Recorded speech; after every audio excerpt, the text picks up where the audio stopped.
all she wants to do is dance.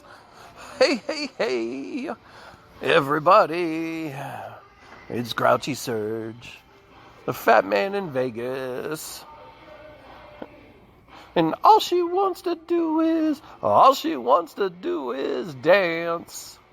It's 2:40 in the morning, and I'm walking around a mostly empty store. Currently, I'm sitting listening to bad 80s music on the overhead, and from what I gather, all she wants to do is dance. But coming up is going to be a fireside chat with Ryan Craig, and Ryan is the most common entry into these chats.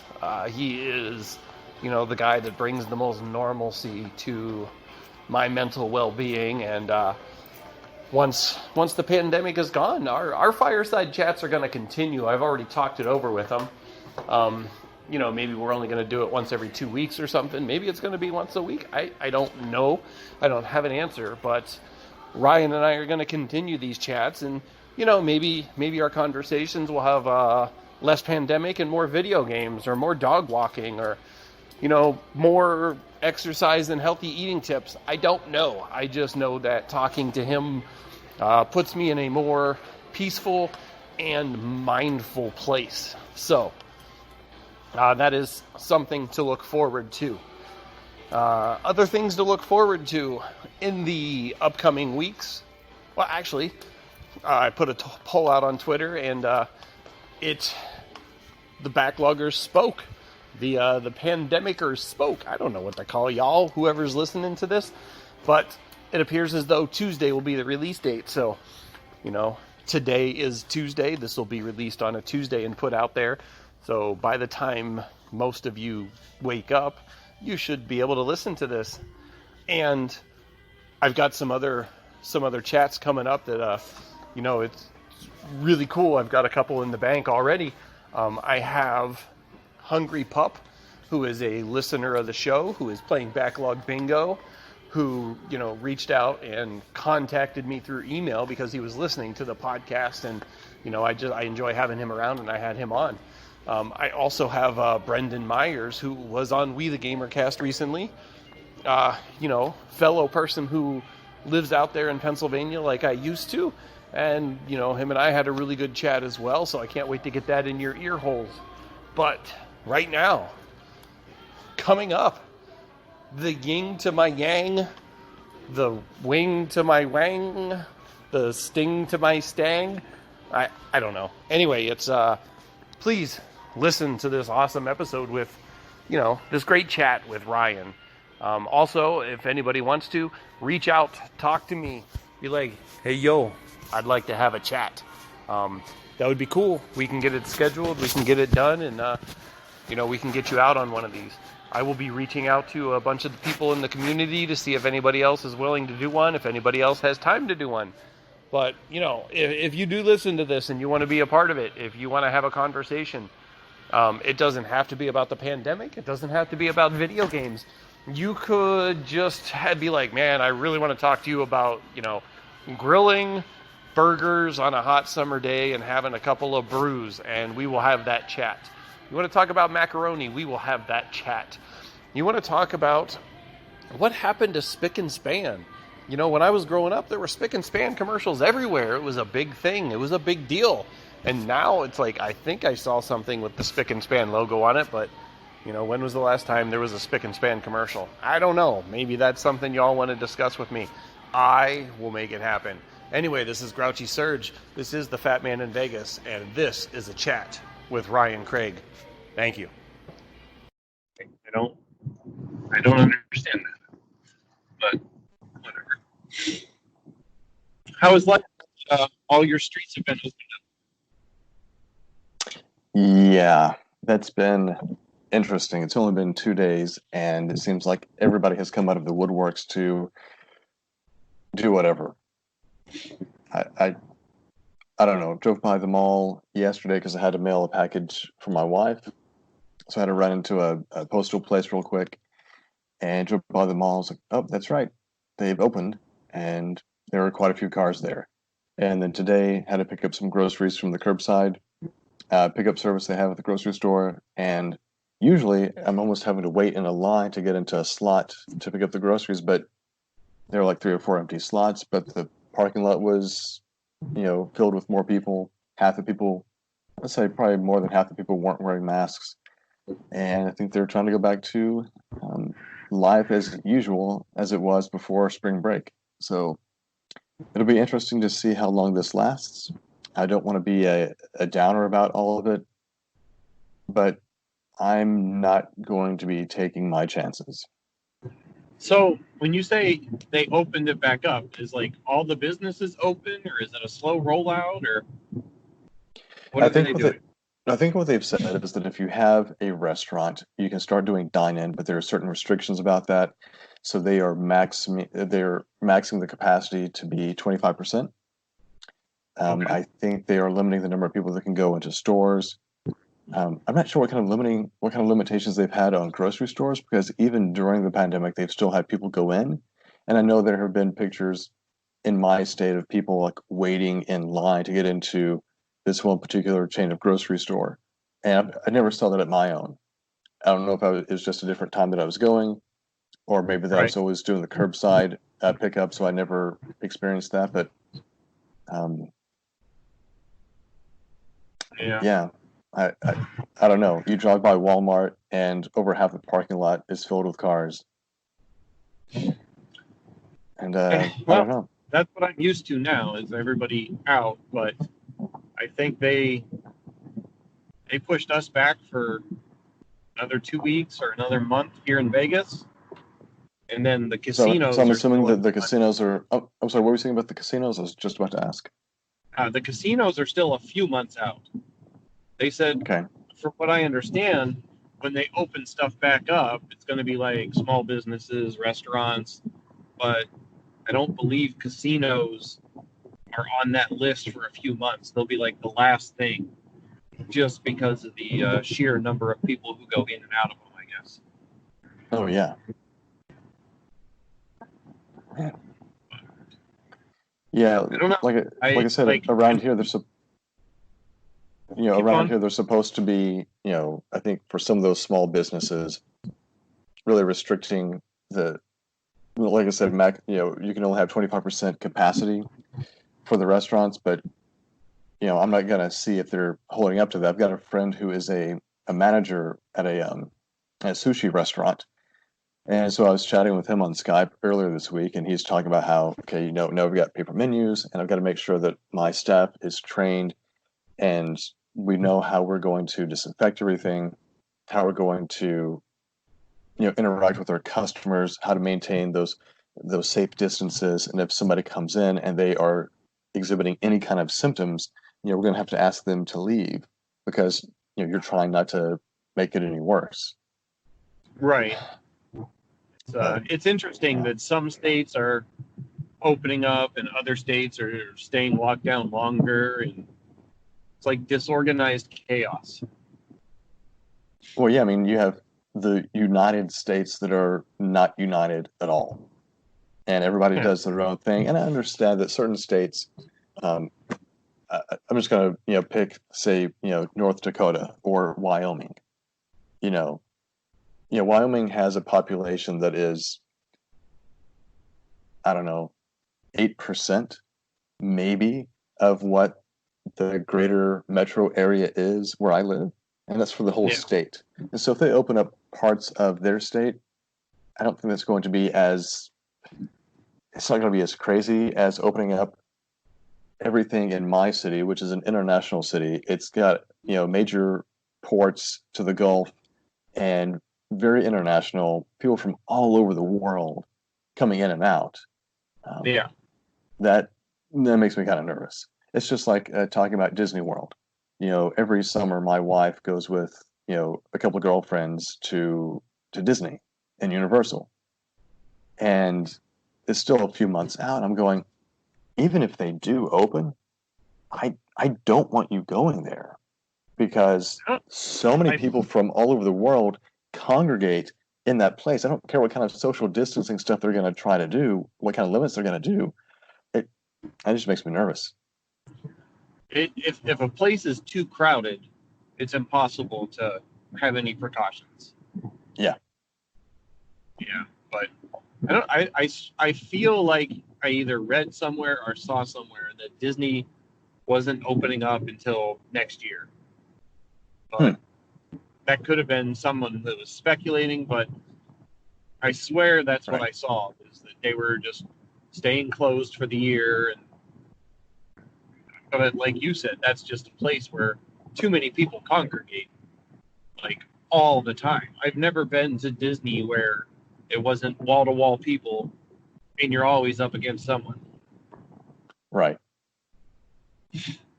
And again, especially for some place that's so international, and that's one of the things that just killed me at the beginning of all of this, that Disney was still staying open. I'm like, I've been there, and going there is, I mean, it's just people from all over the world, all these different languages being spoken, which, is great. Like, I love diversity, but when you're in the middle of, this time in our history when we have a virus that is so contagious, and it's doing things to the body in a way that people want to say, oh, it's like the flu. But like, it's not really like the flu in terms of what it does to you and how Right. hard it is to recover from that. But you have all these people coming together. And it's, like I said, if you've been there, like you barely have room to move, to spread your elbows out. And then all these people disperse and go back to their homes in whatever country that is. And that's just a great way to just, to spread everything. And it just made me Right. so nervous that they kept on going. And it took them so long to say, oh, you know what? Okay, we should probably stop this. And Yeah. I guess I can see that you've got so much money tied up in that, and you've got all these guests and people that have made so many reservations to go there. I mean, it's not a position that I want to be in. I don't want to have to make that call. Yeah. Yeah, I don't know. It's definitely strange times that we're in. Yeah. So I'm curious to see, how it all plays out. I mean, eventually places have to open back up and people have to, you know, go about a more normal routine.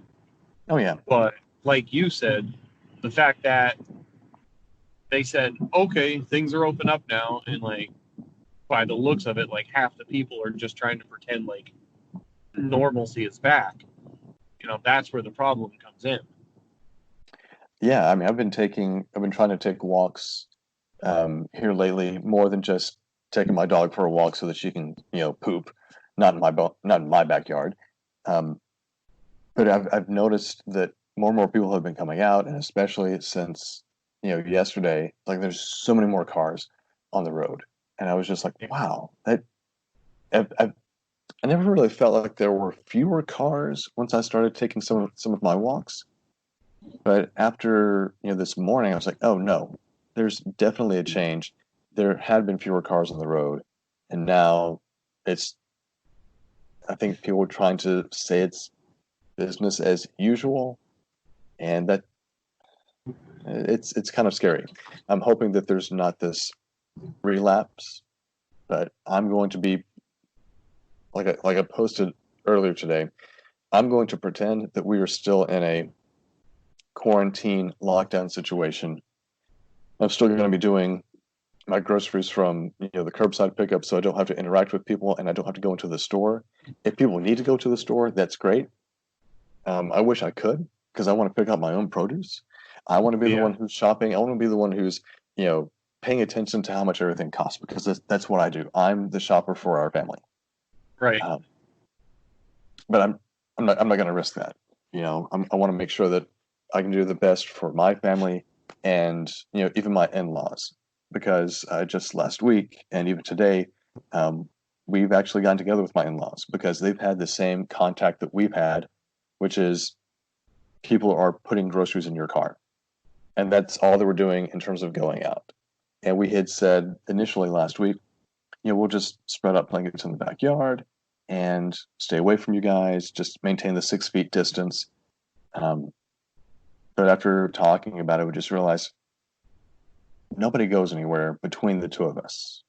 You Right. know, we're not on the essential line like you are, or like a lot of these other people are, where they are in contact. Like I've got, my wife's cousin, who is a EMS firefighter. So he's coming into contact with people all the time, and sometimes people that actually have COVID. Yeah. And he has his birthday is this weekend, or I think they're celebrating it this weekend, and we're telling my in-laws, who are 72, please don't go. If we were you, we wouldn't go because of your pre-existing health conditions. My father-in-law is in his 70s. He's got COPD. I don't think that's safe for you to go. And I know it's Right. family, and I know it's tough not to go, but please don't. Yeah. So I think they're gonna stay home and avoid that. But we were able to get together, and it was kind of nice because we're so used to getting together with them and having supper, having snacks, having chips and queso, and it's been really nice. I almost feel like I've been cheating, you know, like I shouldn't be telling you this because I don't want you to get upset with me that I hung out with my in-laws. Because I'm like, oh my But at the gosh, same time, y'all have been locked up for what, almost 2 months now? yeah, So if you're not coming into contact with anybody, it's, can my quarantine come over and visit your quarantine today? right. I mean, we're not like we don't hang out with our friends. We don't, go to different people's houses, and they're not having anybody come to their house. So it was one of those things where I said, you know what, we are both getting exposed the same amount, I guess, with how we're getting our groceries, but that's it. And no offense to you, but I wouldn't want you coming to my house just because of the interactions that you have. Oh yeah. I I wouldn't blame you. I mean, the amount of people that I'm around on a daily basis, it's disturbing. I'm sure it's going down, right? Uh, we just had our second $1 million week in a row. Good grief. Yeah, two in a row. Today, when I left, we were at 198,000. So, if we get 2,000 between 8 and 9, we hit 200,000. And I think the only time we've ever broken 200 is on Black Friday. Wow. Yeah. So, I was sitting with one of the other managers today, and we were looking at like sales from like past Black Fridays. And, he was pulling it up, and it was like, oh, we did 230 this one day. And the year before, we did like 186. And I'm like, okay, but what was the week? And he's like, and the week was like 560,000. The month was like 1.6 million for like the whole month of November. And, here we are. We just did like, I don't know what the final numbers were, but it was like 3.6 million or something like that. Two of those were $1 million weeks, and the other two were like 750,000. Good grief. That's insane. It's ridiculous. Like our district for the month of April did like 54 million, and that's almost all just Las Vegas stores. Like it's disturbing. I think we were 82% over plan last week and 92% over comp. So I mean, it's close. The past 2 weeks have been close to doubling what we were supposed to do. So, are you guys able to keep stock in the store? Well, none of the essentials. Like we have water, but everybody pretty much has water now. But I think we've gotten like just a couple shipments of like toilet paper, and that's gone by the end of the day. Paper towels, same thing. I can't remember the last time I saw hand sanitizer come in. Everybody's buying like projects. Like they're all bored and everybody's on unemployment, getting that extra 2,400 a month. They're all just coming in and buying whatever. So now, since we've been so busy and it's hard to keep stuff in stock, the company decided that on Saturdays we'll start getting extra lumber trucks to make sure we can stock up and be prepared for people. So normally it was just Monday through Friday that you get shipments. And typically we would get shipments like Monday, Wednesday, Friday. And during the slower times, maybe just like Monday, Friday or Wednesday, Friday. But the last month we've added in Tuesday and Thursday. So most weeks we're getting 5 trucks a week. And today I think they had like 4 trucks of like block and stuff like that. Man, that's incredible that I mean, you gotta keep the shelves stocked for those busy customers. But Yeah. to go from 2 or 3 times a week to now you're up to almost 6 days a week getting materials. That's incredible. It's crazy. It's like all the people that they're hiring on right now, I almost feel bad for them because when the state finally does open up and a lot of these other businesses open up that, people would normally shop there instead, like we're going to be dead, relatively speaking, instead of 120, 140, $160,000 days, we'll be back to doing like 50,000, 60,000. And all these people that got like hired on while we're crazy busy, they're going to be like, what happened to all the customers? You mean that wasn't normal? Well, have you guys, I guess it's kind of like in the long term, spoken to these new hires to say, hey, we need you now because we have so many more customers and we have a need. But once things start reopening, you should consider finding another job because we won't be able to keep everybody if and when our sales go back to what is our, the normal pace. Yeah. And like I said, I mean, I'm not even in charge of any of the hiring or stuff like that. But a lot of the people, during this time of year, you just hire them on as seasonal. And they're aware that it's basically, I'm hired on for 90 days. And then after that 90 days is up, they make a decision whether to keep them or not. Okay, that makes sense. So, normally we would have done this anyway, but I think they hired extra because of how busy it's been. But then we've lost some employees and there's a bunch of people on leave of absence, some of the older people or some people with health concerns that have just, taken a leave of absence until it's safer to come back. And of course you have to replace those bodies too. So yeah, it's just, it's been chaos. And now they're keeping us open until now. That makes it harder.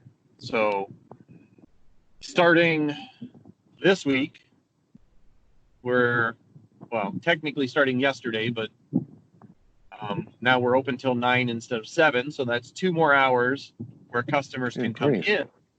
Granted, those are slower hours, but it's when we were closing at 7, we still had 3 hours to be able to clean, sanitize, try to recover, bring product down from the top to get the store ready for the next day. Right. Well, yesterday we closed at 9, out by 10, and we even stayed a little late. But when you're used to having 3 hours to try to recover, so starting this week, we're going to be there till 11, but that's still only 2 hours of recovery. And, we're going to have to get people conditioned that once the customer count slows down, between 7 and 9 or 8 and 9 or whatever it is, they need to make sure that they're hustling to get like some of the recovery done. That way, when the doors are locked, everybody's just more productive instead of trying to relax because it's slowed down. It's like, technically we don't have time to relax. We still need to get all this work done. Well, I do not envy your position. I don't envy anybody right now working like retail. No. Like I follow one of the few things I look at all when I bring up Facebook is like the Lowe's memes page. And right now really it's just a whole lot of people, complaining about how busy everything is and how, extra rude certain customers have been. But, stores that were normally doing like $150,000 a day, those stores are doing like, 250, 300,000, in the busier markets, California's and places like that with the larger populations. I'm sure Texas, those Lowe's stores are a lot busier as well. But everybody's suffering. Everybody's just trying to make it through. And I don't know. I want slower. I want a light at the end of the tunnel. I want to feel Right. like my company actually kind of cares instead of they're just there for the bottom line and it's super obvious. Yeah, that is frustrating. Earlier today, I was talking with my wife about, we're both in education, and there's still some things that are kind of up in the air about what is school going to look like in the fall for her. I know for me, it's already been determined that at my campus, all of the classes are going to be fully online, where feasible. I mean, we have some welding and machining classes where you actually have to have the in-person time with the equipment. So, because you've got certifications that you're trying to pass and all that.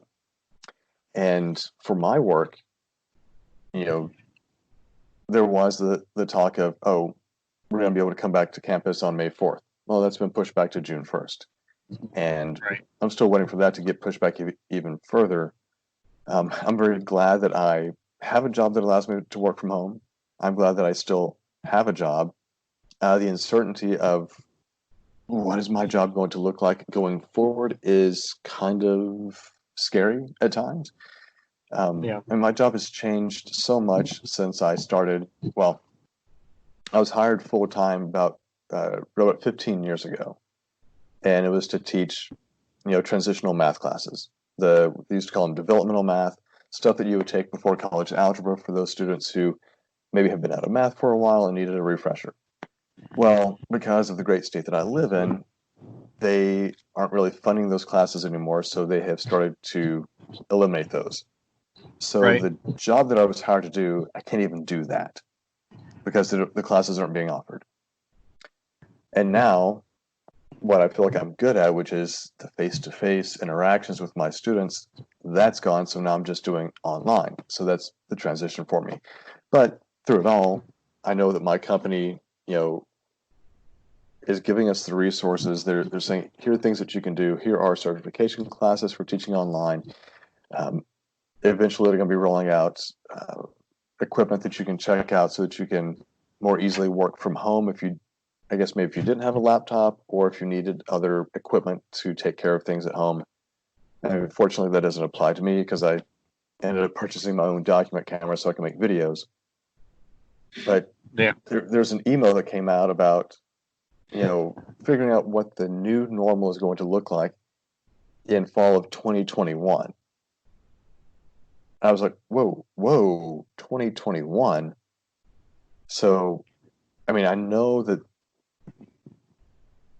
they're thinking about anything and everything that can happen because the entire community college system that I work for services about 100,000 students, and they have a budget of like around 500 million. Yeah.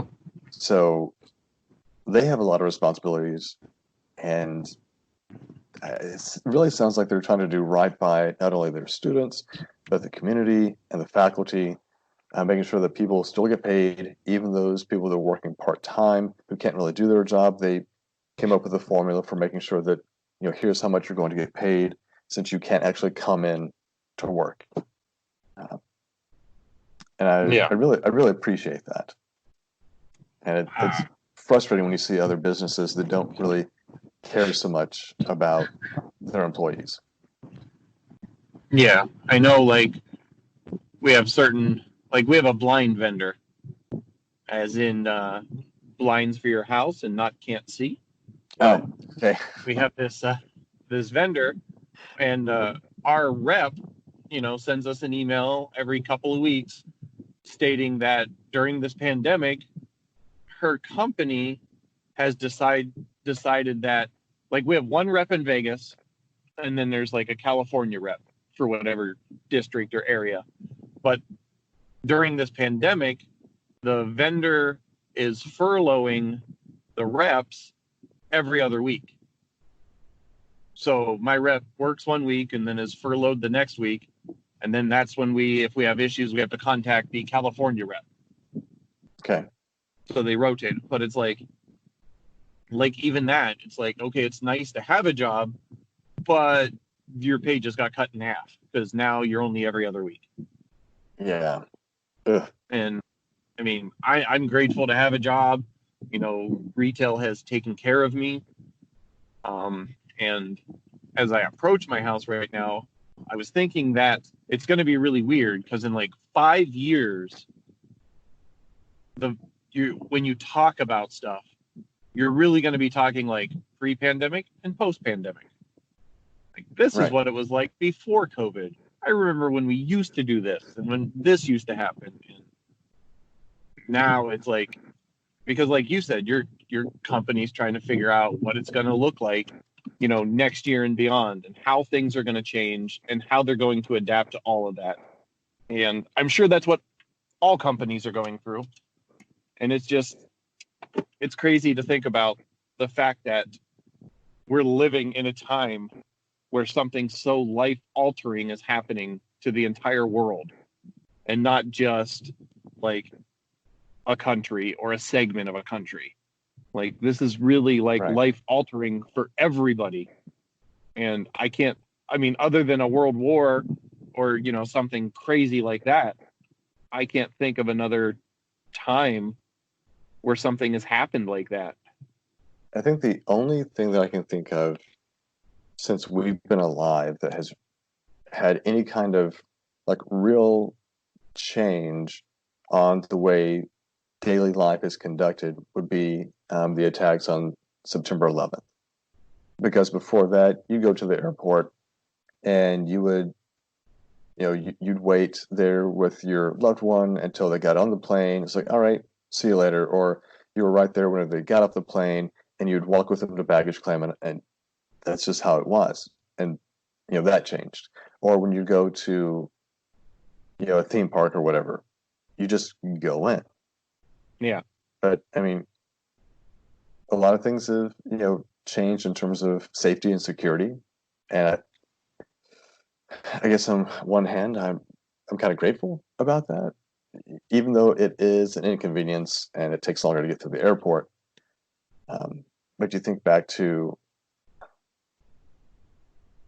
what was how did you live your life before that? How carefree did it seem? And then when that happened, I think you saw the world a little bit differently. Yeah. And I think that's what's going on here, because I think in our generation, you and I are like 1 year apart. We haven't gone through wars. I mean, there was the Gulf War in like 91, it started in 91. But that wasn't on our That was soil. really minor compared to other wars that the country has been through. Oh, yeah. I mean, that seemed like you got the daily news briefs when you're watching TV, and you knew where it was happening.